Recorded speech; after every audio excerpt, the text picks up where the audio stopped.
ఈవీవి సత్యనారాయణ గారి దర్శకత్వంలో శ్రీకాంత్ గారు నటించిన చిత్రాలేంటో ఈ వీడియోలో చూద్దాం. సీతారత్నం గారి అబ్బాయి 1992లో విడుదలైంది. వారసుడు 1993లో విడుదలైంది. అబ్బాయి గారు 1993లో విడుదలైంది. ఆమె 1994లో విడుదలైంది. 1996లో తాళి చిత్రం విడుదలైంది. 1997లో మా నాన్నకి పెళ్లి చిత్రం విడుదలైంది. కన్యాదానం చిత్రం 1998లో విడుదలైంది. పిల్ల నచ్చింది 1999లో విడుదలైంది.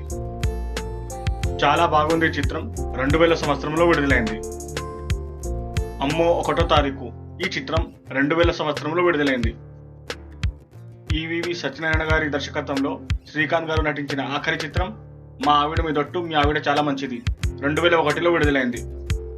వీళ్ళ కాంబినేషన్లో మీకు నచ్చిన చిత్రం ఏంటో కామెంట్ చేయండి. అలాగే మా ఛానల్ని సబ్స్క్రైబ్ చేయండి.